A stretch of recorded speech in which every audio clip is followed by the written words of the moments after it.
Hello friends, welcome to খেল দুনিয়া। Punjab FC ম্যাচের আগে মোহনবাগানে কিন্তু চিন্তার ছায়া। গতকালই তোমাদের জানিয়েছিলাম যে দিমিত্রি পেটাটস তিনি কিন্তু চোটের কারণে পাঞ্জাব এফসি ম্যাচে খেলতে পারবেন না, তেমনটাই জানা যাচ্ছে। তবে আজকের কিন্তু আরও একটা দুঃসংবাদ এলো, সেটা বলাই যায়, কারণ আশিক কুরুনিয়ান তারও কিন্তু চোট লেগেছে, তেমনটাই শোনা যাচ্ছে। তো তার চোটটা কিন্তু প্র্যাকটিসে আজকে লেগেছে এবং তিনি দৌড়ানোর সময় তার চোটটা লাগে পায়ের মধ্যে, অর্থাৎ তার যেখানে পুরোনো জায়গায় চোট ছিল সেই জায়গাতেই তিনি আবার চোট অনুভব করেন এবং তারপর কিন্তু তিনি প্র্যাকটিস না করেই ড্রেসিং রুমে চলে যান। তো একে দিমিত্রি পেটাটস খেলবেন না, এছাড়া এবার আশিক কুরুনিয়ান তারও খেলার সম্ভাবনা প্রায় চলে গেল। তিনি আস্তে আস্তে ফর্মে ফিরছিলেন এবং একটু একটু করে তিনি গেম টাইম পাচ্ছিলেন। তো তার থেকে কিন্তু অনেক প্রত্যাশা ছিল এবং তিনি যখনই মাঠে নামছিলেন ম্যাচ কিন্তু তিনি ঘুরিয়ে দিচ্ছিলেন। তো এরকম একজন প্লেয়ারকে পাবে না মোহনবাগান, যিনি সুপার সাব হয়ে নামছিলেন। তো সেটাও কিন্তু মোহনবাগানের জন্য একটা বড় ধাক্কা। আর গ্রেগ স্টুয়ার্ট তিনি তো চোটগ্রস্ত হয়ে রয়েছেন, তো তিনি খেলবেন কি খেলবেন না কেউ জানে না। এবং লাস্ট অনেকগুলো ম্যাচে তিনি কিন্তু আমরা প্রথম একাদশে তাকে দেখতে পাইনি।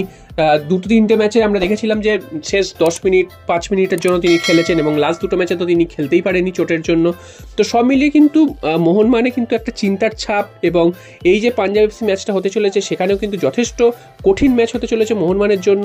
এবং এই ম্যাচটাতে জিততেই হবে মোহনবাগানকে লিগের দৌড়ে থাকতে গেলে, কারণ এই ম্যাচটা যদি মোহনবাগান কোনো ক্রমে হেরে যায় সেক্ষেত্রে কিন্তু মোহনবাগানের জন্য অনেকটাই চাপ হয়ে যাবে পরবর্তী ম্যাচগুলো, এবং মোহনবাগানকে কিন্তু ছুঁয়ে ফেলবে বাকি দলগুলো।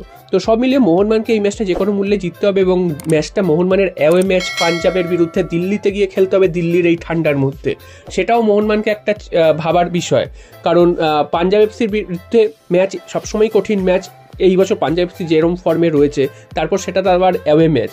তো সব মিলিয়ে মোহনবাগান কিন্তু যথেষ্ট চাপে, এবং এইখান থেকে মোহনবাগান কী করে রিকভার করে সেটাই কিন্তু দেখার।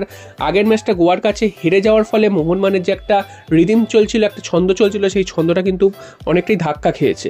তো তোমাদের কি মনে হয় যে মোহনবাগানের দল কেমন নির্বাচন করা উচিত, সেটা তোমরা অবশ্যই কমেন্ট বক্সে জানিও। তবে মলিনা তারও কিন্তু একটা চ্যালেঞ্জ, কারণ মলিনার হাতে যে প্লেয়ারগুলো কিন্তু অনেক কমে গেছে, এবং কিভাবে মোহনবাগান দলকে নামাবেন পাঞ্জাব এফসি ম্যাচে সেটাও দেখার। কারণ দিমিত্রি পেটাটস খেলছেন না, সেক্ষেত্রে একজন বিদেশি তো খেলবেনই না, সেক্ষেত্রে জেসন কামিন্সকে কি প্রথম থেকেই নামিয়ে দেবেন জেমি ম্যাকলারেনের সাথে, সেটাও দেখার। আবার দুজন বিদেশি যদি ফরওয়ার্ডে থাকে তাহলে মাঝ মাঠে কারা সামলাবে, সেটা কিভাবে তার মোহনবাগান দল নির্বাচন করে সেটা কিন্তু দেখার।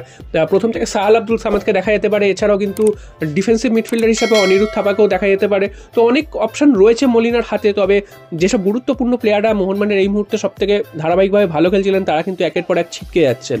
তো সামনেই বড় ম্যাচ আছে, ডার্বি ম্যাচ আছে, সেই ম্যাচ নিয়েও কিন্তু মোহনবাগানকে ভাবতে হবে। তার আগে কিন্তু এই দুটো ম্যাচ আছে, অর্থাৎ হায়দ্রাবাদ এফসির বিরুদ্ধে ম্যাচ রয়েছে 2 তারিখ এবং পাঞ্জাব এফসির বিরুদ্ধে আগামী 26 তারিখ। তো এই দুটো ম্যাচকে কিন্তু উতরাতে হবে এবং পুরো 3 পয়েন্ট নিয়েই ফিরতে হবে। তা না হলে কিন্তু পরবর্তী ম্যাচগুলো মোহনবাগানের জন্য অনেকটাই চাপ তৈরি হয়ে যাবে। তো দেখা যাক পাঞ্জাব এফসি ম্যাচে মোহনবাগান ঘুরে দাঁড়াতে পারে কি না।